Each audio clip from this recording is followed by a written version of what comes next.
नमस्ते। मेरा नाम सुमन है। मेरी उम्र 33 साल है। वीडियो को स्किप किए बिना पूरा देखिए और एंजॉय कीजिए। मेरी शादी को 5 साल हो गए हैं। जिंदगी में वैसे तो कोई कमी नहीं थी, सिवाय एक हसरत के। माँ। यह एक शब्द सुनने के लिए मेरे कान तरस गए थे। मेरे पति को बिजनेस में बहुत बड़ा नुकसान हुआ, जिसकी वजह से हम चेन्नई का अपना बड़ा घर छोड़कर अपने गांव के एक छोटे से जुड़े हुए घर में रहने आ गए। छोटा होने के बावजूद वह घर नारियल के पेड़ों के बीच बहुत खूबसूरत था। हमारे घर के पास ही अमर का घर था। अमर अपने नाम की तरह ही बहुत प्यारा लड़का था। उम्र में वह मुझसे 10 साल छोटा था। उसकी उम्र 23 साल थी। पढ़ाई पूरी करके वह नौकरी की तलाश में था, लेकिन नौकरी न मिलने के कारण मजदूरी का काम कर रहा था। मैं रिश्ते में उसकी दूर की मौसी लगती थी। बहुत से लोग बिना सब्सक्राइब किए देख रहे हैं। कृपया सब्सक्राइब करें और बेल आइकॉन पर क्लिक करके आगे देखें। हमारे दोनों घर पास पास होने की वजह से उसकी माँ और मेरे बीच अच्छी बातचीत और जान पहचान हो गई थी। जब मेरे पति पर कर्ज बहुत बढ़ गया और उन्होंने विदेश जाने का फैसला किया, तो उन्होंने अमर की माँ और अमर से यही कहा था, सुमन का ख्याल रखना। उनके जाने के बाद मेरी दुनिया और भी अकेली हो गई। अमर की माँ काम पर चली जाती थी। अमर भी अपने काम के समय को छोड़कर बाकी वक्त घर पर ही रहता था। मैं अक्सर उसके घर जाकर उसकी माँ से बातें करती रहती थी। अमर मेरी छोटी मोटी मदद कर दिया करता था। ऐसे ही हमारे दिन बीत रहे थे। वह मुझसे बहुत सहजता और अपनेपन से बात करता था। एक दिन मैं घर में नहाकर गीली साड़ी में बाहर आई। ठीक उसी वक्त अमर घर के अंदर आया। मुझे उस हालत में देखकर वह एक पल के लिए वहीं खड़ा रह गया। उसकी नजरों में एक छोटी सी हिचकिचाहट थी, एक ऐसा खोया हुआपन जो मैंने पहले कभी नहीं देखा था। मैं असहज होकर सहम गई। ठीक उसी समय न जाने कहां से एक बड़ा बिच्छू घर के अंदर आ गया। उसे देखते ही अय्यो कहकर मेरी जान ही निकल गई। मुझे बचपन से ही कीड़े, सांप और छिपकली से बहुत डर लगता है। डर के मारे मैं यह समझ नहीं पाई कि क्या करूं, और पास खड़े अमर के पास जाकर डर से उससे लिपट गई। अमर, अमर, बिच्छू, वहां देखो। मैं उसकी शर्ट पकड़कर चिल्लाई। वह एक पल के लिए चौंक गया, लेकिन फिर तुरंत संभलते हुए बोला, डरिए मत मौसी, मैं हूं ना। और मुझे थपथपाया। फिर उसने एक डंडी लेकर उस बिच्छू को धीरे से बाहर धकेल दिया। मैं तब भी उसे कसकर पकड़े हुए कांप रही थी।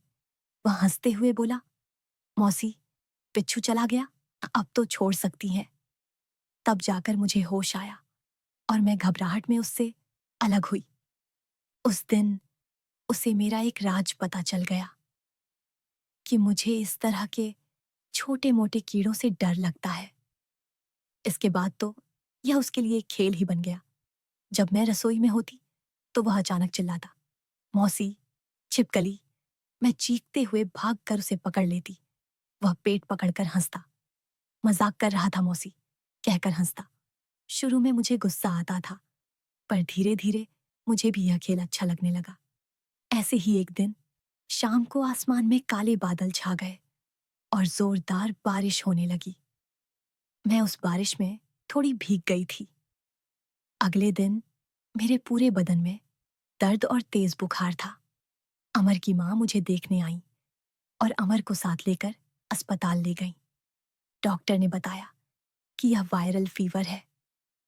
अगले एक हफ्ते तक मैं बिस्तर से उठ भी नहीं पाई। उस एक हफ्ते में अमर की माँ और अमर ने ही मुझे संभाला। माँ खाना बना देती थी, लेकिन अमर ही था जो मुझे खाना खिलाता।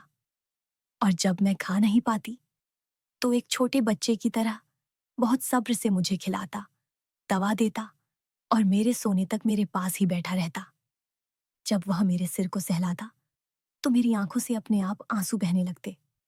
अमर के उस अपनेपन ने मेरे अकेलेपन को पूरी तरह से भुला दिया था। मुझे महसूस हो रहा था कि उसके लिए मेरा स्नेह सम्मान से कहीं आगे बढ़कर एक अलग बंधन में बदल रहा था। एक हफ्ते बाद मैं पूरी तरह ठीक हो गई। एक दिन घर पर बैठे बैठे मैं मोबाइल पर एक बच्चे का वीडियो देख रही थी। उसे उसकी तोतली जबान में बात करते देख न जाने क्यों मुझे रोना आ गया। मेरी हसरत, मेरा दर्द सब आंसू बनकर बहने लगे। ठीक उसी समय अमर वहां आया। मुझे रोता देख वह घबरा गया और पूछा, मौसी, क्या हुआ? आप रो क्यों रही हैं? मैंने कुछ नहीं कहकर बात टालने की कोशिश की, लेकिन वह नहीं माना। आप बच्चे का वीडियो देखकर ही रो रही हैं ना? मुझे पता है आपको बच्चे कितने पसंद हैं। चलिए मौसी, हम अस्पताल जाकर चेकअप करवाते हैं, उसने कहा। मेरे बहुत मना करने पर भी वह नहीं माना। मैं हूं ना, आपको कुछ भी होगा तो मैं देख लूंगा, कहकर वह मुझे जबरदस्ती अस्पताल ले गया। हम बस से गए थे। बस में सुई रखने की भी जगह नहीं थी, इतनी भीड़ थी। मुझे और उसे एक दूसरे से सटकर खड़ा होना पड़ा। हर बार जब बस ब्रेक लगाती तो मैं उस पर झुक जाती और वह मुझे संभाल लेता।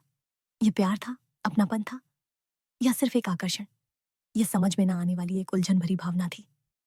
अस्पताल में डॉक्टर ने सारे टेस्ट किए और कहा, आप में कोई समस्या नहीं है, आप पूरी तरह से स्वस्थ हैं। हो सकता है आपके पति में कोई समस्या हो। यह सुनकर मुझे आधी खुशी और आधा दुख हुआ। मुझ में कोई कमी नहीं है, इस बात की खुशी थी, और अपने पति के लिए दुख भी। लेकिन अमर ने मेरा हाथ पकड़कर तसल्ली दी। चिंता मत कीजिए मौसी, सब ठीक हो जाएगा। लौटते समय बस में फिर वही भीड़ थी, लेकिन इस बार मैं थोड़ी दूरी बनाकर खड़ी थी। तभी भीड़ का फायदा उठाकर एक बूढ़ा आदमी मेरे पास आकर मुझसे सटकर खड़ा हो गया। मेरा पूरा शरीर सिहर गया। मैं डरकर तेजी से अमर के पास जाकर उससे चिपक गई। मेरा डर देखकर वह मामला समझ गया। उसके चेहरे पर एक हल्की सी मुस्कान आई और चली गई। फिर वह एक ढाल की तरह मेरे आगे आकर खड़ा हो गया। जब मैं उसकी सुरक्षा में खड़ी थी तो मेरे दिल में तितलियां उड़ने लगी थी। उस शाम भी लगातार बारिश हो रही थी। अमर की मां ने उसे भेजते हुए कहा, बेटा अमर, मौसी घर पर अकेली डर रही होगी। जब तक बारिश नहीं रुकती तुम उनके साथ ही रुको। उसके आने के बाद उसने मुझे हमेशा की तरह डराने के लिए कहा, मौसी, वहां देखिए सांप। मैं चीखते हुए जाकर उससे लिपट गई। जब वह हंसा तो मैंने हट कहकर उसे डांटा और उसके लिए चाय बनाने चली गई। उस छोटे से घर में बाहर झमझम बारिश हो रही थी और अंदर मैं और वह गरम चाय पीते हुए बातें करने लगे। बातें न जाने कहां कहां पहुंच गईं। हमने अपना अकेलापन, अपनी हसरतें, सब कुछ एक दूसरे से बांटा। हम दोनों के दिल बेचैन थे। ठीक तभी धड़ाम से जोर से बिजली कड़की। हम दोनों डरकर एक दूसरे से लिपट गए। वह पल, वह एक लम्हा, ऐसा लगा जैसे वक्त थम गया हो। बाहर भी बारिश थी और हमारे दिलों के अंदर भी। उस बारिश की गवाही में, उस बिजली की कड़क में हम दोनों एक हो गए। वह बिजली और तूफान से भरी एक रात थी। उसके बाद के कुछ हफ्ते ऐसे बीते जैसे मैं स्वर्ग में जी रही हूं। मेरे चेहरे पर हर समय एक शर्म और खुशी रहने लगी थी।